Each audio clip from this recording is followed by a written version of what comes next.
Welcome to week 124 of Misha and Dianne Watch Santa Barbara. Hello. Now, before we start the week, last Friday night, the season premiere of The Colbys aired on ABC. Season 2, it's no longer called Dynasty 2, The Colbys, it's just called The Colbys. And it's quite a late in the year premiere for a show, December 5th. And Jason was arrested, and Monica was rescued. And I actually can't remember what the cliffhangers were that led to both of those things. I do remember we did slog all the way through the Colbys, and it was not an outstanding soap opera experience, I would say. But I think at one point one of the characters got abducted by aliens or something. It really... Oh, that's a spoiler for next year. Yeah, well, we've been watching Falcon Crest on Friday nights now, and we just saw the craziest episode ever, second last episode of season 6, and I seem to recall that all future episodes are just as insane, so we'll see. And it was never great to start with. But this was just a bonkers episode. Yesterday was Monday, December 8th, and Santa Barbara was preempted due to the Iran-Contra hearings. So I don't know how long those will drag on, but we'll see if Santa Barbara needs preempting anymore. I also wanted to mention when we were up on the hill on Saturday doing our 600th episode, I had forgotten to note down the change to the credits that happened at the end of episode 600. We have a new addition. Who do you think has been added to the cast? I'm trying to remember who is in the cast. I guess Kyle Saker has been in the credits for a while. He has been. We now have David Fontino in the credits, who is playing Gus Jackson. So our theory that he's going to get out on bail soon, I think, is borne by these, what is this called, metadata. And Mother Isabel was once again credited as Priscilla Murill was once again credited as Mother Isabel. So we have a short week this week, and we watched the Tuesday, December 9th episode of Santa Barbara, episode 601, the 93rd of the third season, if you're counting. And Kelly phones Eden to find out how her stunt with the flowers worked, and Eden reveals that it failed. Then Eden visits Cruz to tell him that Kelly sent the flowers, and then he reveals to her during this conversation that he knows that she and Cece have been hiding Kelly this whole time. Just to be clear, because they're now physically talking about something illegal. And he says, just, when I go back off leave, you don't need to worry that I'm going to, investigate you and Cece. I've known this whole time. Then Cruz goes to the Capwell mansion to unreturn the engagement ring that Eden brought to his workplace the other day. Eden and Cruz just go back and forth this whole episode to visit each other's houses to remind each other that they're broken up. And we were actually, when we were watching this episode, kind of looking at each other because we both seem to remember this engagement ring had already been returned. Right, but she'd returned it back to him, and then, no, he'd returned it back to her. Oh, I see what you mean, even before that, yeah. I thought that it had been returned like some number of weeks ago, so, yeah. So, I don't know, we've lost some track of some engagement ring. But I think the emerald earrings are finally out of play, right? At various points, they both look at their various flowers that they got from Kelly and have flashbacks to how... in the last episode, we had flashbacks to their first night together on the Orient Express, and now we have flashbacks to their first morning together after waking up on the Orient Express, the train. Now, we've actually been on a train, sleepover, and real trains are not quite as romantic as they're shown in movies, at least not Amtrak. Yeah, and I mean, I don't know, the Orient Express obviously is fancier, but the width of a train is pretty standard. Around the world, I think there are only two widths, and I'm sure the cabin size is pretty much the same everywhere. The only other train sequence I can think of in a movie is the fight scene in that one James Bond movie between Sean Connery and Red Grant, and that's a pretty cramped space. So yeah. Anyway, this is a fantasy train that they're on. a fantasy version of the Orient Express, I would say. Eden then visits the beach house later to tell Cruz that Mason has just come up with a plan to fake Kelly's death so that Gina will think the tape is worthless.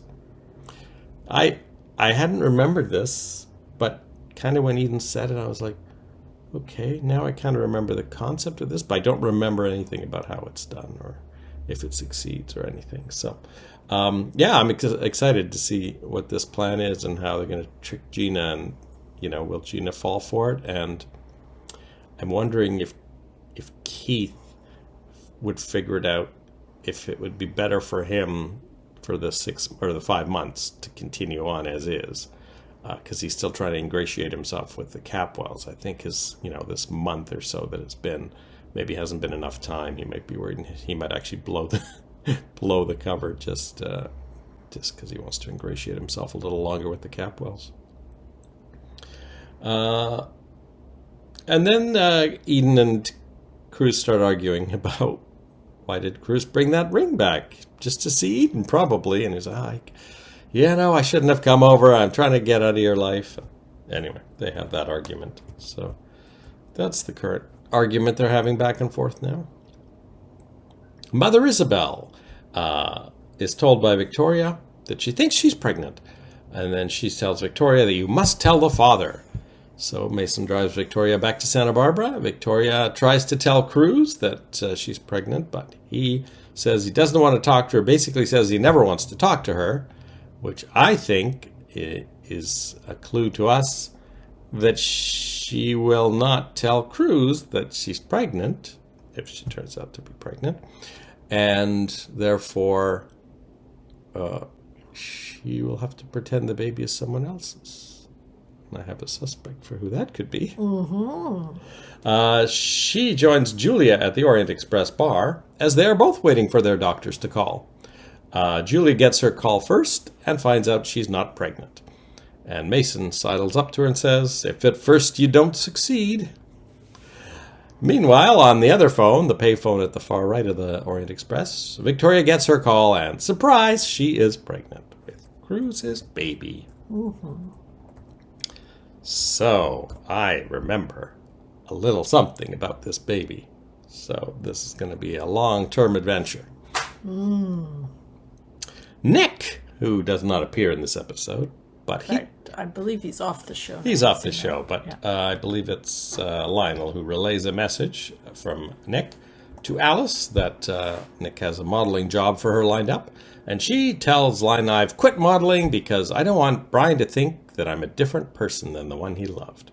And so she thinks that, maybe that's the reason Brian doesn't want to stay in Santa Barbara, that she's not the person he fell in love with. Not completely glossing over all of his obvious issues with Pearl. Roxanne tries to pick up Brian at the Orient Express. Lionel and Carolyn show up there to tell him that Alice needs him. And then later, when he goes to the Orient Express, when he goes to the Lockridge house after that meeting, he recognizes Jane in her non-Roxanne getup. And they have a little laugh over that. I think she just says, don't mention that this happened. And I think we have to make a note that Roxanne's outfit is really reaching Halloween stages at this point. Yes, there was not just makeup, but there was also makeup. Like she could have been in a rock video. She looks like she was in a rock video. Yeah. A high concept rock video. Yeah, she really went overboard with the various colors on her face. Then Brian is surprised that Carolyn is her mother, and she kind of rolls her eyes at that, as you can imagine. And Lionel wants to know from Carolyn, why did you get so angry with Brian for abandoning Alice? And then she says, well, it's the same reason I'm going to visit the prison, and I still don't want to tell you. Brian tells Alice that he is going to stay in Santa Barbara for a while. So that was basically the upshot of this episode for Brian. He's decided to stick around for a while. Carolyn visits Gus again, our new cast member. And she says, I didn't want you to tell Alice that I'm her real mother. I told her all along it was my maid, and I want her to keep believing that. And Gus says, if you get me out of here, I'll lie for you. Wow, there's a lot of sirens today. I don't know how long Gus will be lying for. I presume he's going to be the one who ends up telling the secret, or someone will overhear Gus arguing with Carolyn over, you should tell Alice, but not, either Alice will overhear or Lionel will overhear. And Lionel, of course, would push for Carolyn to tell, I think. Yeah. And I feel, just from that one weird conversation that they had a few weeks ago, that Cece probably knows that Gus is... Well, he knows that Gus and Carolyn were together. I think that's pretty clear. So I wonder if Cece knows that Alice is Gus and Carolyn's daughter. So that could be another person who spills the beans, although I don't see why he necessarily would, unless, Lionel annoys him one night and he decides to say something just to annoy Lionel. All right, that is it for episode 601. And we had full cast credits again today. And it's basically was the same as yesterday, the exact same. So, short week today, this week. We'll be back for the Wednesday episode, December 10th. So we're racing towards Christmas. We'll see what fun Christmas brings this year. Will we have any Christmas Carol-like, homages this season? We'll find out in a few weeks. So we'll see you on Wednesday. Bye-bye. Bye-bye.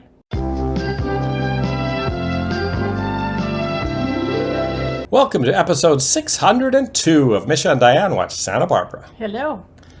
Now, I forgot to keep track of some comings and goings last week. Several characters made their final appearances last week. Earlier this week, Monday. Was that Monday? No, Monday was a holiday, right? Episode 601, whatever that was. That was Tuesday. It was the last appearance of Mother Isabel. So I guess Victoria won't be going back to that convent. And then last Thursday, episode 599, David Labiosa made his final appearance as Angel number 2. So the next time we see Angel, it will be once again Bernard White. But look ahead, it's going to be a while before we see him. And last Wednesday, episode 598, was the last appearance of Rupert Ravens as Danny Andrade. So the Andrade family has lost another member. So from the initial 6, 2 of whom we never saw, we're down to 2. And Rosa is only appearing sporadically. So just looks like the Perkins family and the Andrade family have the same fate on Santa Barbara. So I guess unless we hear otherwise at some point in the series, this is maybe good news for Danny, because maybe it means he recovers and moves on to a quieter life. Yeah, I mean, hopefully we'll at least hear what happened to him. I mean, we've heard from Nick twice since the character left the show for the last time, so maybe at some point someone will say Danny's out, but will we see Rosa again to hear that news? I don't even know. All right. So let's get on with episode 602, which originally aired Wednesday, December 10th, 1986. And Ted and Haley move back into the Capwell mansion, which makes Gina happy and Cece happy. Gina prepares Ted's old room. At first, Cece thinks Gina's planning to move into it herself, but she says, no, I talked Ted and Haley into moving back. So she's trying to get a compliment from Cece on that, but he does not give her one. She pushes the twin beds together, but Haley keeps pulling them apart every time Gina does that throughout the episode. And after a romantic dinner that Gina has set up for them, Haley puts rose petals on Ted's pillow and pushes the beds together a little bit. But Ted shows up and says he's allergic to roses, and Haley pulls the beds apart again while Ted's in the bathroom. I'm just feeling like there's not a lot of good vibes ahead for these two. I don't know. It almost seemed like, maybe, it looks like Haley's interested in making things work. And I think Ted actually said to Mason that he could probably love Haley if things, worked out.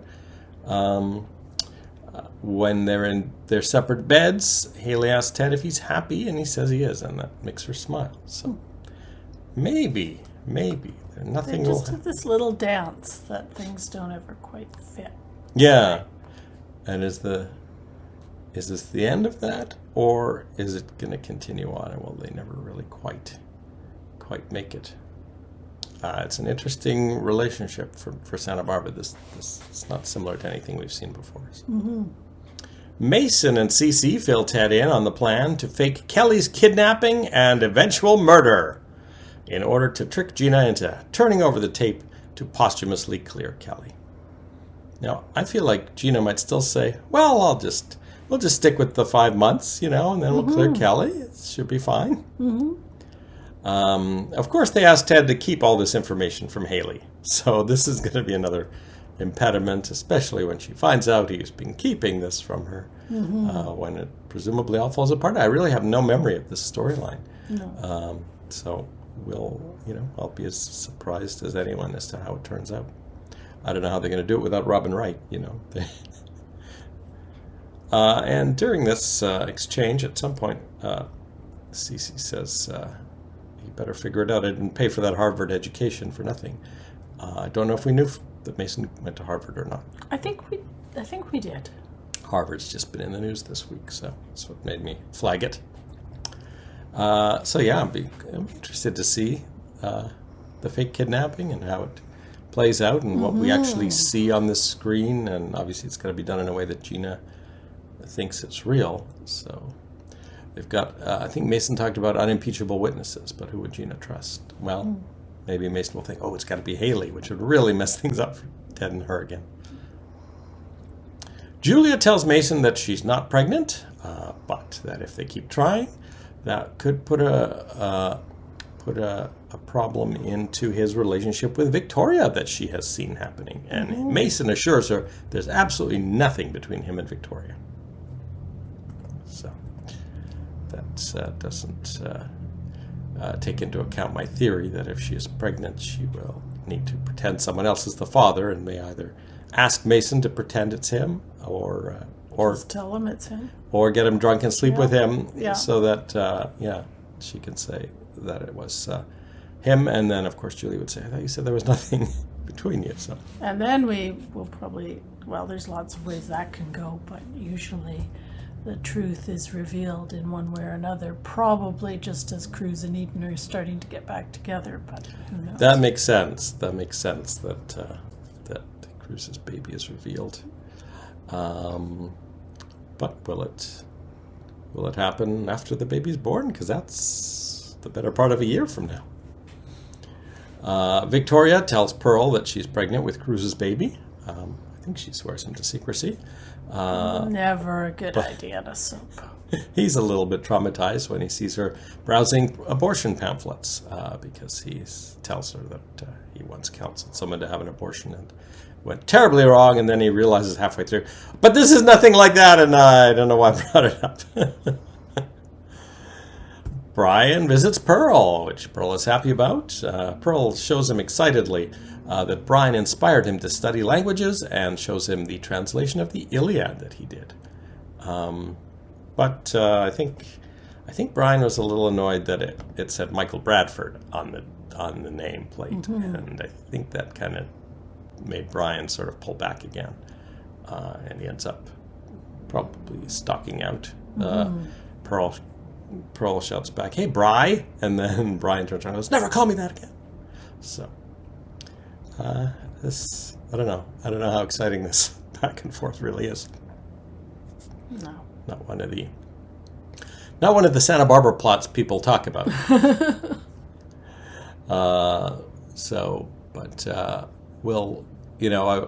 When I saw Pearl with Victoria, I thought for a second, well, maybe Victoria would get together with Pearl, and Pearl would pretend it was his baby. I mean, that could be something that could happen too. So we'll see how all the relationships shake out with all the single people. Gina tries to join Mason in a drink late at night in the Capwell atrium, telling him that it's very lonely in the house. And he says by the time the Capwells are through with her, she'll be the loneliest woman on the planet, and they'll bury her at the bottom of Lionel's dinosaur pit. So he's not even pretending that there's going to be any, happiness in Gina's future.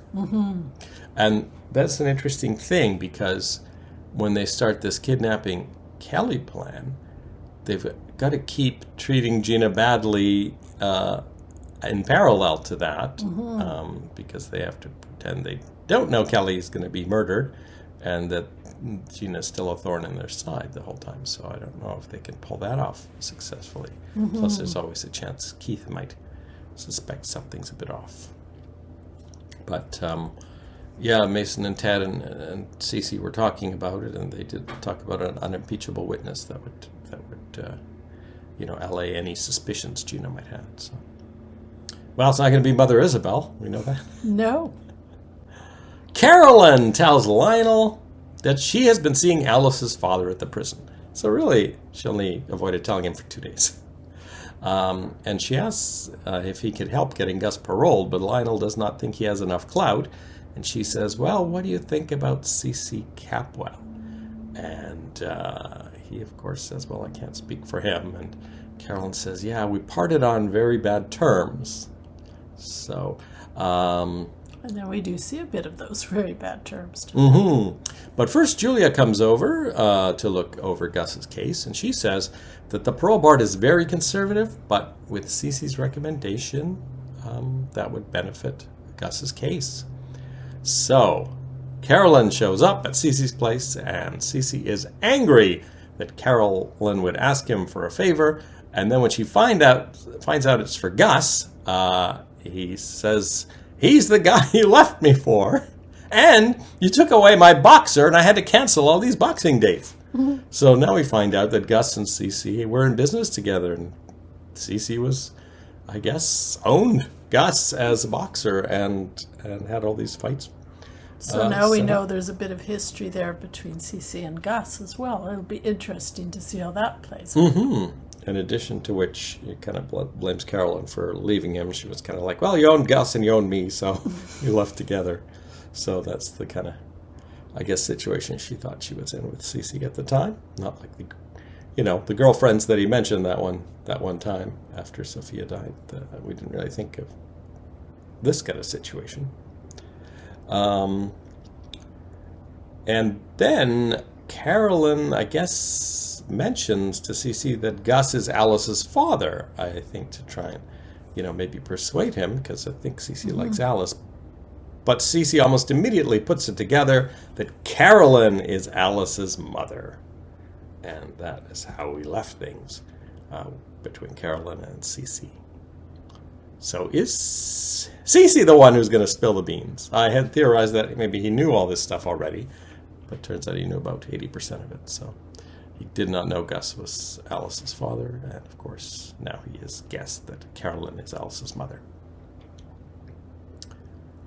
But yeah, it's going pretty quick. They're talking about Gus's parole in a few days already. So because she had said to Julia, I better go to CC now because his parole hearing's in a couple days. So I think by next week, Gus may be living at the Lockridge house. Yeah, we will see.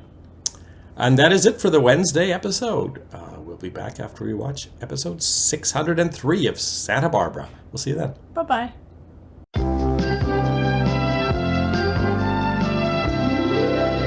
You should have stayed locked up in that pig pen, Gina. You seem right at home with all the other swine. Welcome back. Hello. We have watched episode 603 of Santa Barbara, which originally aired Thursday, December 11th, 1986. Brian reveals to Courtney that he's figured out the story she told him at the cabin was about her murdered sister, Madeline, which really kind of freaks Courtney out. And she tries to distract him by saying that his brother Michael was a suspect, but he ends up asking her if she was ever a suspect. And this somewhat freaks her out. She goes, I don't want to relive the worst time of my life, and runs out of the Orient Express. So I feel like Courtney's not going to get away with this for too much longer, because we later see Brian looking through old newspaper articles. Yes, and if the past is any indication, that might mean that Brian's life is possibly in danger. I hadn't thought of that. Meanwhile, Alice prepares a romantic evening by the fire with Brian. He seems to want to keep things, keep her as a friend only at this point, but she says she needs to be loved. So we will see if Brian comes around in that department as well.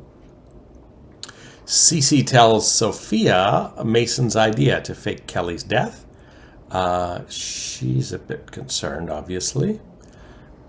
But the most exciting part of the episode is a man with an English accent is spying on Cece and Sophia.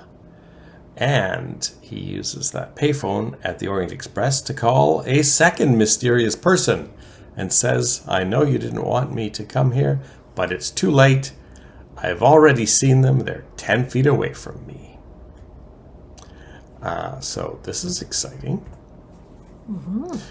This is one of those episodes that had a weird feel to it, like they're starting something new and wrapping up something old. There's a bit of back and forth in the upcoming scene that makes me think that they're rapidly trying to reposition some things. Yes. We do have some scenes later with Brick that also seem to be moving us in a new direction. Brick and Santana arrive at Buzz's Christmas tree lot.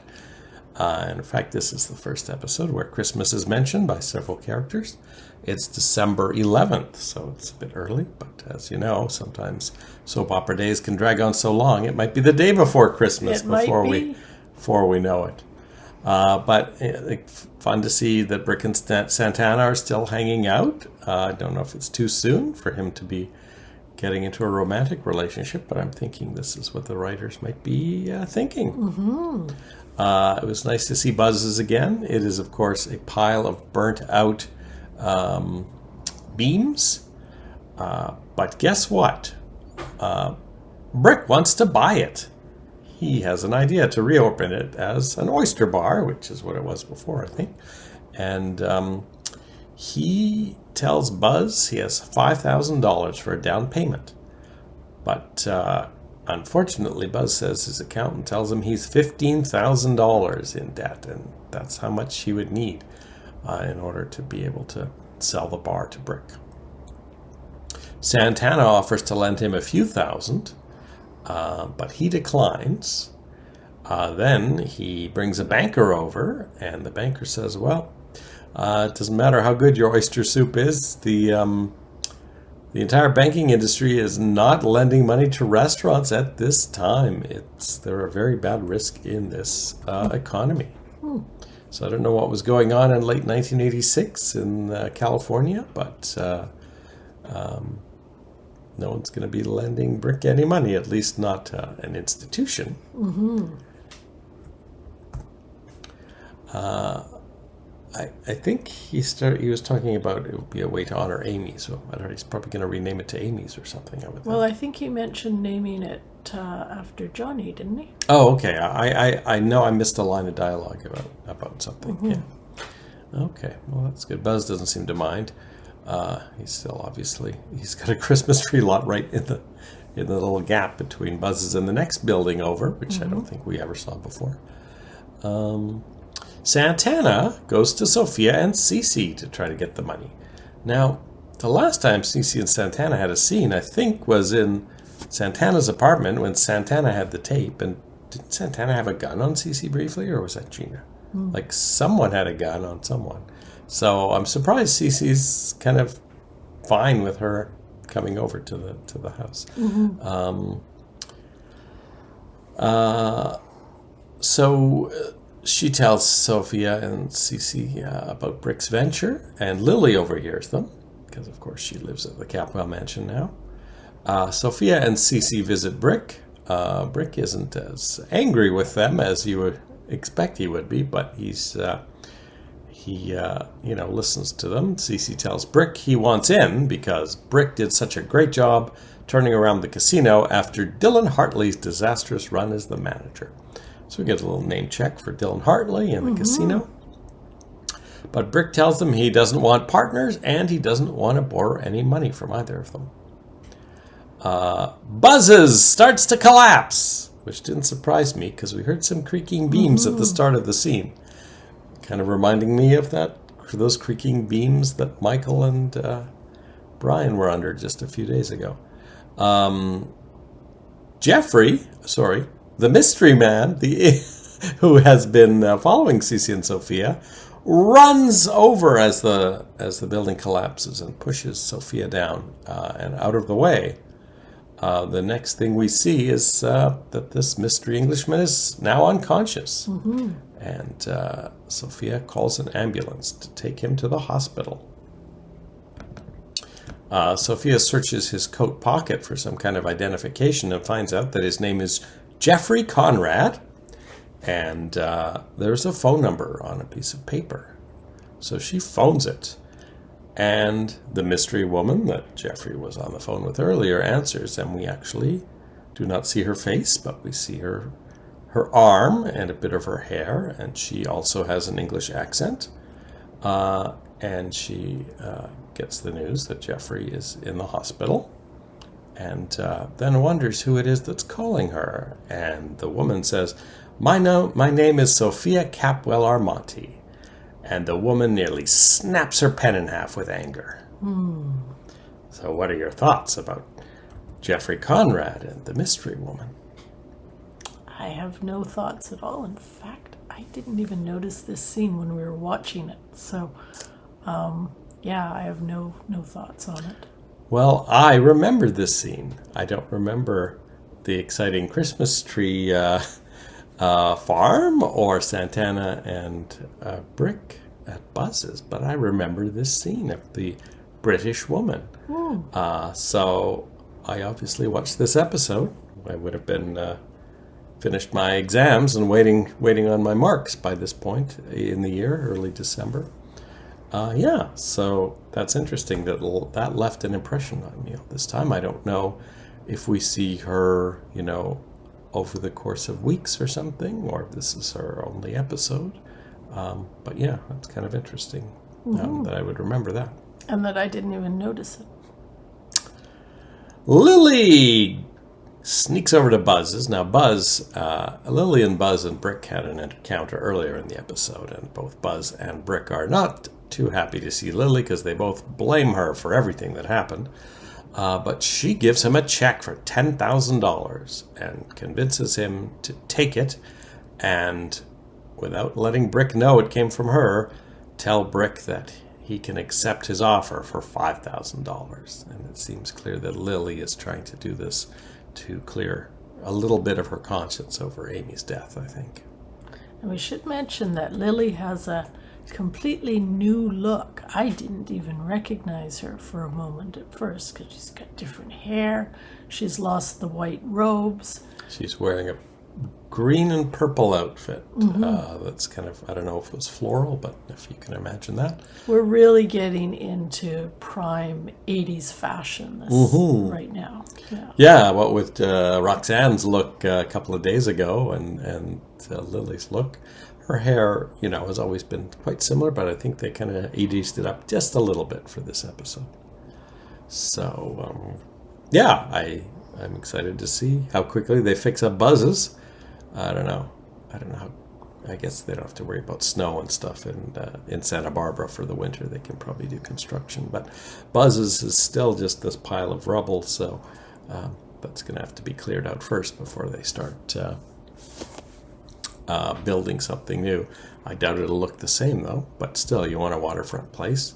As Brick was telling the bank guy, he said, just imagine the sound of masts creaking in the distance and the smell of oysters. I'm like, ugh, that kind of makes me not want to eat there. I didn't really want to eat at Buzz's either, that's for sure. Gina's Christmas cards that she has been diligently writing, which have a nice photo of her and Cece in them, have vanished, and Lily finds them in the fountain. And we actually see a little close-up of the fountain. It's actually full of water and floating bits of lily pads and all of Gina's Christmas cards. Gina suspects Sophia right away.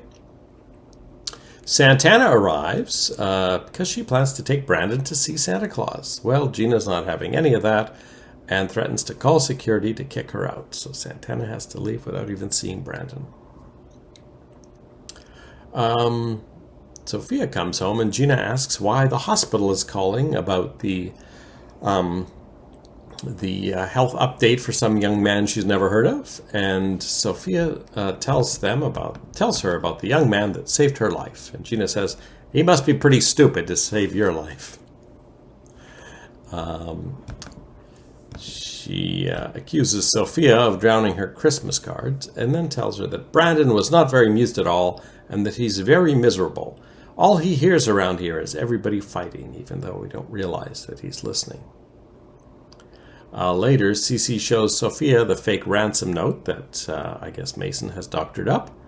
And he's still trying to get Sophia on board with the plan. And Sophia says, I absolutely hate it, but I think it's a chance we have to take. And Cece is wondering what made her change her mind. And she says, talking to Gina. She's right. Brandon is suffocating here. So ironically, Gina's very, very... the very person who's actually going to cause Sophia to be on board with this plan to defeat Gina. I actually, personally, am a little bit skeptical about this plan. First of all, because as one of the characters, either this episode or last, pointed out, Kelly only really needs to be gone perhaps a few more months. It just seems like they could wait it out. Mm-hmm. But it also occurs to me, given Kelly Capwell's history, that if she is presumed dead, someone could easily come and kidnap her and she'll never get rescued. Well, that's an interesting twist, too. It could actually put her in more danger, is what I'm saying. Well, someone said, I forget who, that, the police are watching Kelly, and if they think she's being kidnapped, they might actually take action against the fake kidnappers, and Kelly could get hurt in the process. Yeah, or it could just blow up in, I think in some ways, if it goes awry, almost the best case scenario is if it blows up in Cece's face, but I think it could actually go sideways a lot worse than that. Mm-hmm. Yeah, as I say, I don't remember this storyline at all, so... It'll be interesting to see how they pull it off, how they manage to do it without Robin Wright being available to shoot anything. Plus, she's in a different city, and how is Gina going to witness something that's not happening here? So, but, a couple of times Santa Barbara surprised me with some crackpot schemes, and then, by the next episode, they've fleshed it out, and it actually is kind of interesting. Like that time Kelly was being hidden away in the boathouse, and of course Robin Wright wasn't on the show, but we had several episodes of people trying to find Kelly. That was actually kind of fun. So, well, that's it for the plots today. Now, Jeffrey Conrad is trying to think through a little bit about Jeffrey's storyline, and he's kind of the new Christie in a way, because by the time he's done, I think he will have slowly but surely introduced about 5 additional characters onto the canvas in Santa Barbara over the next year. So. It'll be interesting to see. I remember the character. Don't remember much of what he did. I remember 3 things about him, basically. But we'll see how they get introduced, and if we see that mystery woman at some point. I'm hoping that we'll see Mason's mother at some point, and it does occur to me maybe she's the mystery woman, or she's involved with this somehow. Well, I couldn't find any reference to who plays this the mystery woman in this episode, and because of that, that's why I'm thinking she may not appear again. But when we finally do see her face, it's going to be almost a year from now. Oh, so, wow, that's gonna be fun. I look. She appears in episode 800 and something finally, and this is episode 603. So that's the better part of this year. But we'll finally see her. I think maybe next December. Wow. So. We do know that she really doesn't like Sophia. So that's the one thing we know about her. She does have an English accent. That can be faked. Yeah, it completely... I was writing up the summary. I mentioned she had the English accent. And then after I had written it, I was like, Oh, I completely forgot to mention that Jeffrey has a British accent. I had completely forgotten that because it's, because I know the character of Jeffrey.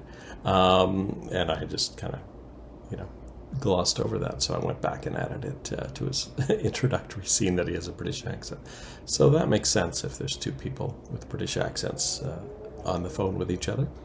It'll be interesting to see if we actually see this woman again, just from the side, or just hear her again, or if that's it for her for 200 episodes. So, I'm looking forward to Jeffrey waking up in the hospital and seeing how he ends up being in the Capwell's orbit for the next 200 episodes.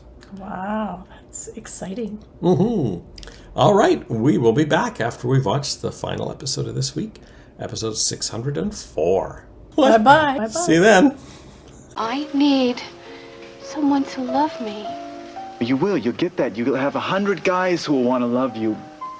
If you want that, you can have that. I don't want 100 guys to love me.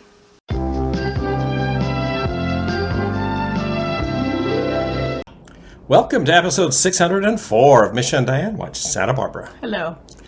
No Jeffrey Conrad this episode.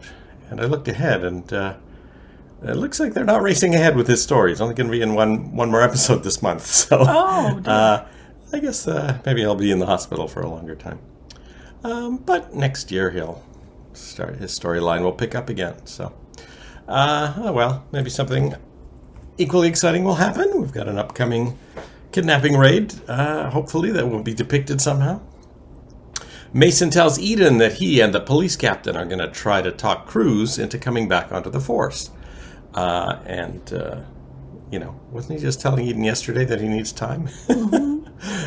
He tells Eden that she should get back with Cruz and mentions that he and Mary were opposites and made it work. Mason and the captain meet with Cruz at the Orient Express, and Cruz says that he just can't commit himself to justice right now. Mason tells Cruz that Eden is as miserable as he is. What if Eden were gone from the face of the earth tomorrow? This is of course what happened to him with Mary. So Cruz gets up to leave and turns around, and since they're at her restaurant, he runs smack into Eden. She tells him that she was at the Christmas tree lot, and the smell of Christmas trees brought back all these old great memories. And he says, "Why don't you just forget?" The police captain was not the really old guy we saw at the powerhouse, so I don't know who that old guy was. Mason, maybe it was the mayor. Do we know the mayor? No.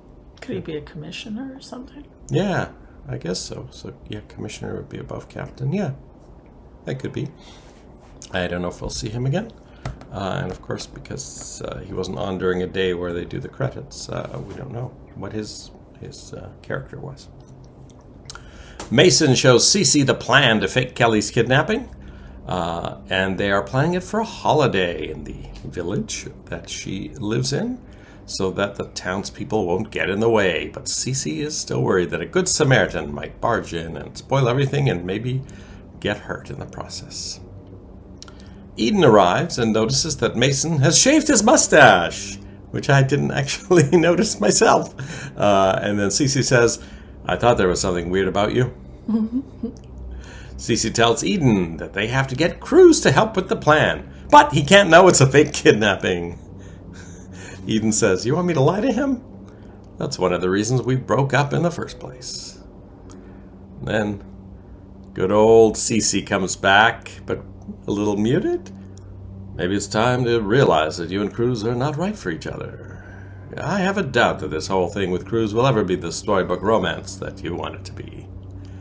Now, when Cece was being played by Peter Mark Richmond, or maybe it was Paul Burke, he was a lot more racist in his anti-Cruz speeches to Eden. But the real Cece is still buried down deep inside, and I think the last thing he wants is for Eden to marry Cruz. Of course, we remember that he initially really liked Kirk Cranston. So, as we've noted before, Cece doesn't always have the best taste. He probably would have tried to get her together with Jack Stanfield Lee, too, if things hadn't gone awry there. Cruz runs into Victoria at Buzz's Christmas tree lot. Now, I'm just thinking, just going back to the last scene where Eden was talking about the smell of Christmas trees, having lived in a neighborhood that had 2 buildings burned down when I was a kid, the only thing you smell is burned wood when you're standing right next to a burned out building. So that would be a battle. Anyway, at the Christmas tree lot, Cruz runs into Victoria, and then Victoria tells Pearl that she's leaving town, so Cruz doesn't guess that the baby is his. Buzz tells Pearl that Brick owns the restaurant now, and Pearl says, oh, maybe I'll shuck a few oysters for him. Bad Boston accent, or whatever that Pearl thing is.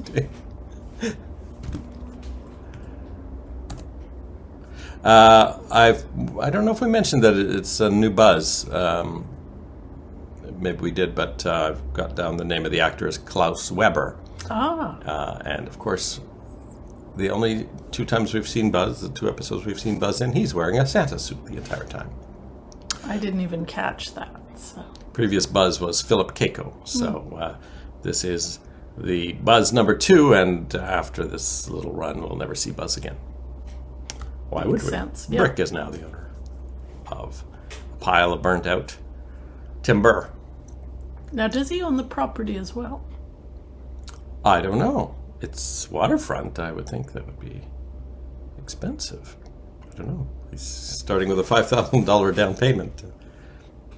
We'll see as the years progress what happens to that piece of land. Don't know if we'll ever see the State Street Bistro again or La Mesa. Victoria tells Eden that she's leaving Santa Barbara. Oh, well, that's Victoria continually leaving Santa Barbara. She says she and Cruz were doomed from the start because they had both changed over the years. Eden says, you'll pardon me if I don't thank you for coming to this conclusion so late. Mason asks Eden why Victoria just ran out so upset. And Eden says, oh, just that I wouldn't miss her. And Mason is then worried that she's leaving Santa Barbara? When? And then he runs after her. So that's interesting because he was just telling Julia that there's nothing between him and Victoria. So he seems really frantic about it. And later at the house, Cece tries to get him to look over some documents. He goes, not now, not now. He's trying to track down Victoria by phone at that point. Eden asks Pearl, why is Victoria really leaving? So that's interesting. She sensed something in that brief conversation with Victoria.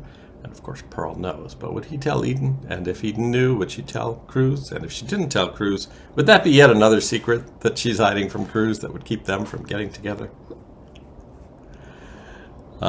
Guess what? Victoria visits Cruz, even though Pearl had been trying to talk her out of swinging by Cruz's place again on her 10th way out of town.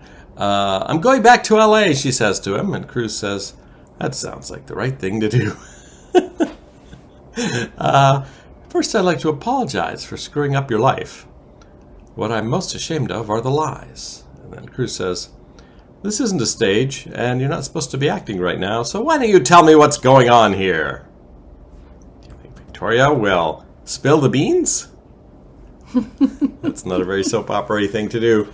I think she will dance around it a little more, and it'll be Eden who's the one who holds that secret for a while. Even if Victoria does leave town, which, based on her history, I feel she will not do.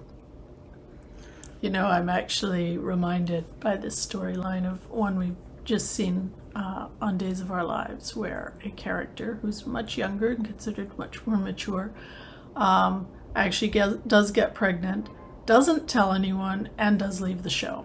So it's kind of interesting that these more mature characters seem to have a lot more problems doing basic things. I feel like what Days of Our Lives has done recently is something that I always thought they should do for years when they, were paying millions of dollars to their stars and their ratings were falling, is to just let people not be on the show if they're not needed. And the pregnancy type storylines lend itself very well to the person finding out they're pregnant, leaving town for 9 months, and then returning to continue the drama. Because really, it's just a holding pattern for that storyline.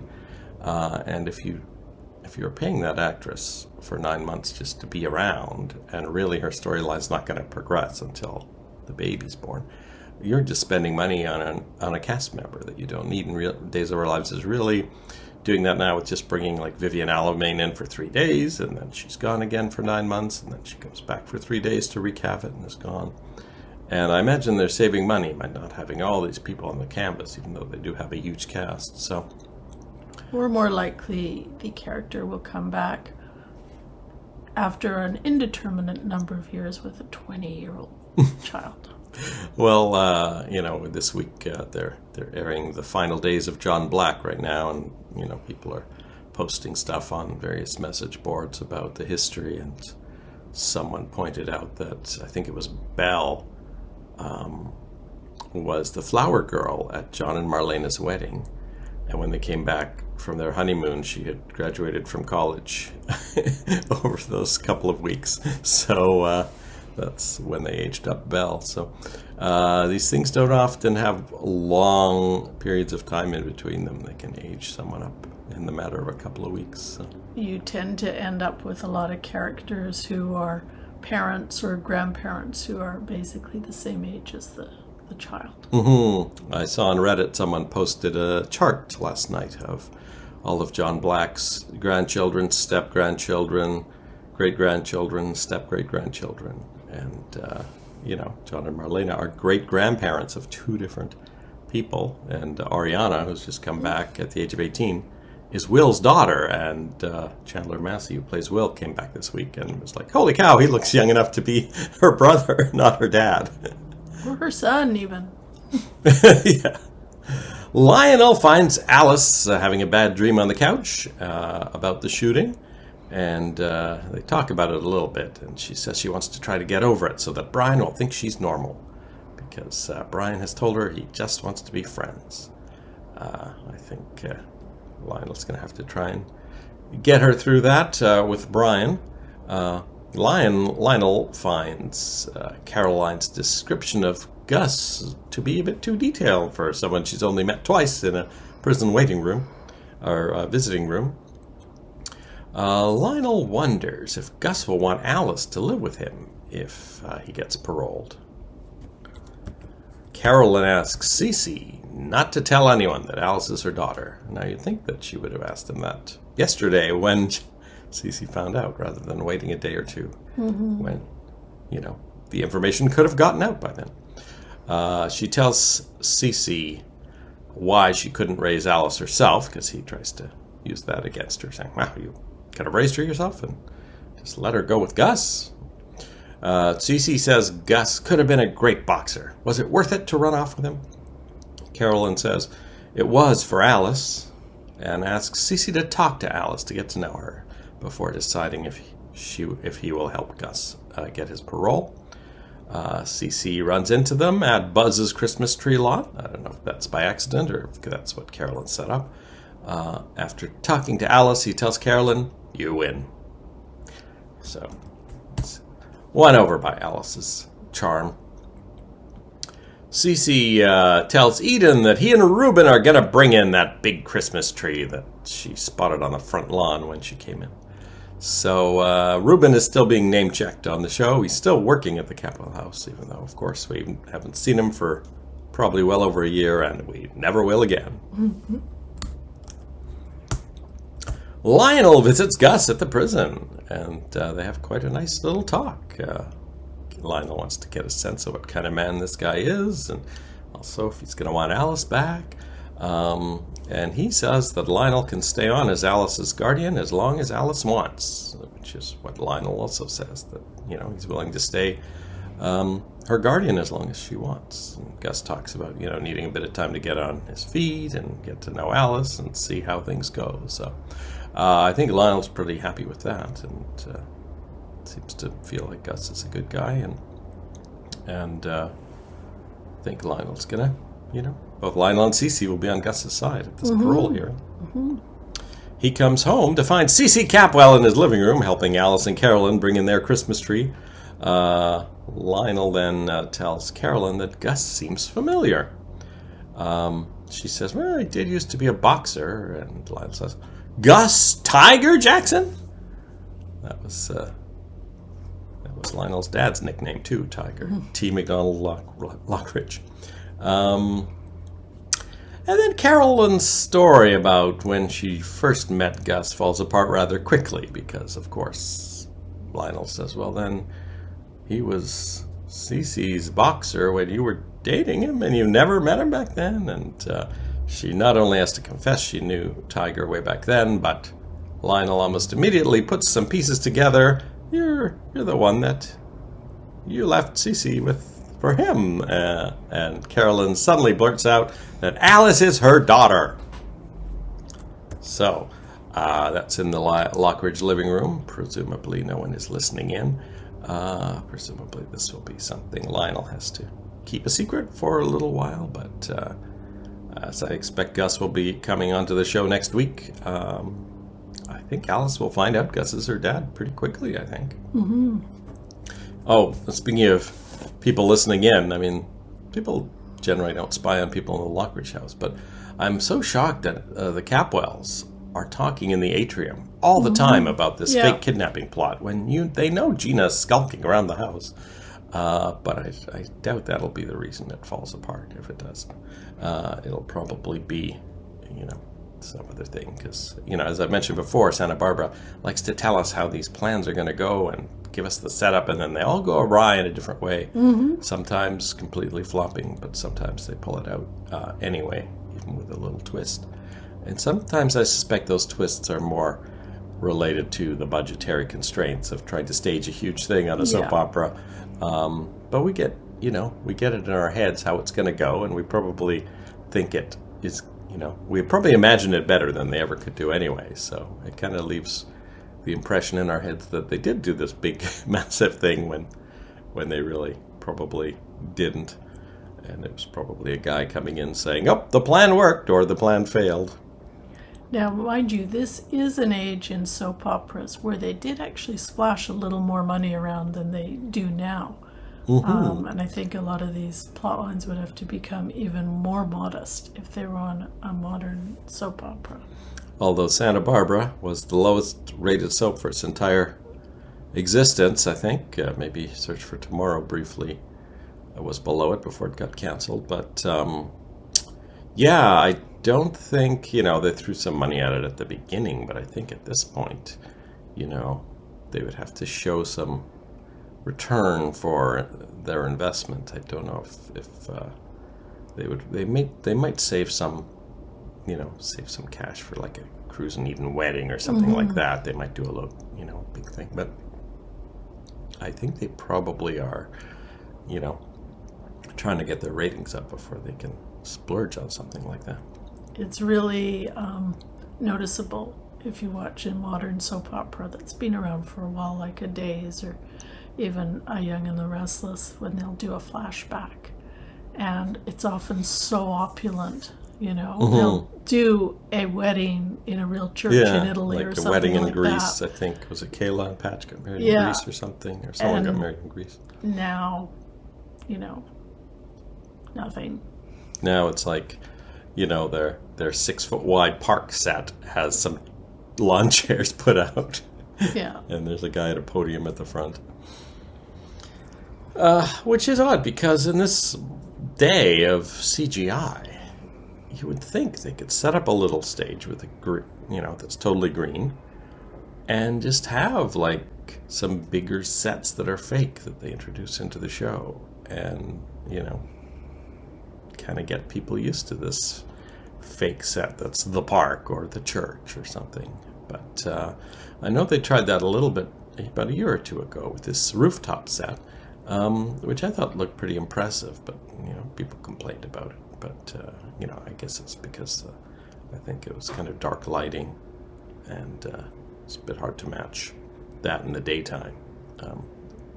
this was rooftop at night stuff. Maybe was easier to cheat a little bit, but they haven't tried that for a while. They've introduced these little intro, establishing shots, which I thought were all AI generated, but someone said, "Oh no, that's the hospital in Tel Aviv they're using or something." So I don't know how fake some of that stuff is, but they're trying to make it seem like a more expensive town than they have for a while. But I don't know why they're not doing more computer-generated stuff to give the place a sense of bigness.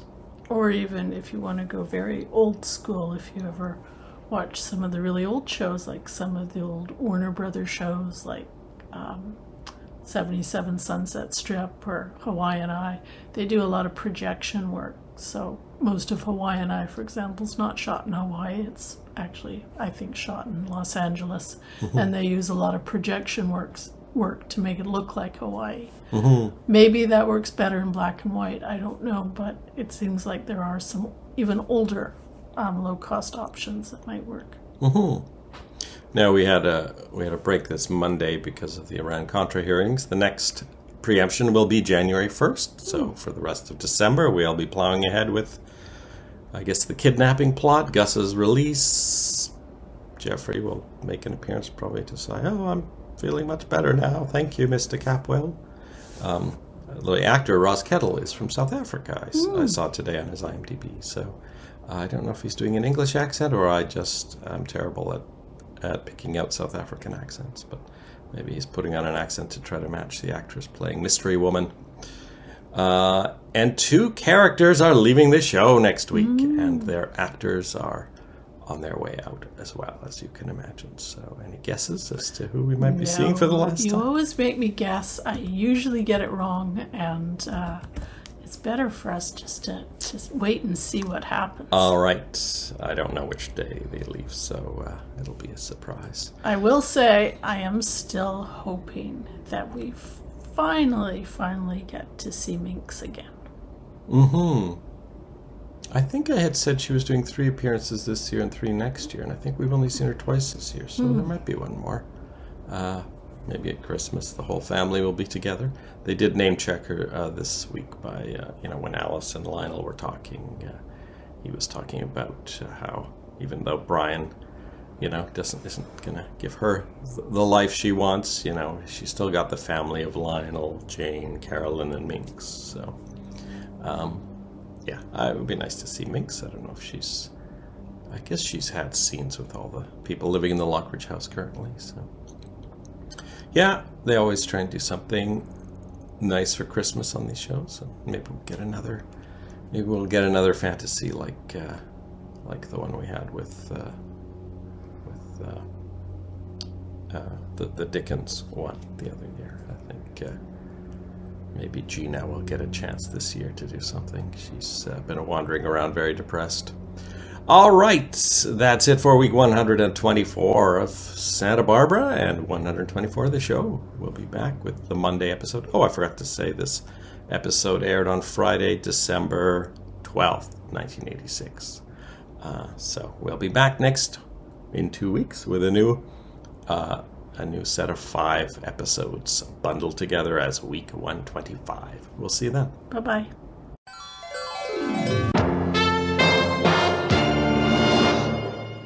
And you were hoping it would work. The flowers. Yes, I was. And if I thought about how our relationship began, I'd forget about the way it ended. Something like that? Wishful thinking can break your heart.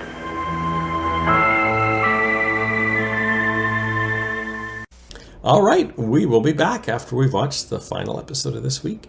Episode 604. Have a good evening. Bye-bye. How do I usually say it? I usually say bye-bye. See you then. I'm going to cut that out. Have a good evening. Bye-bye.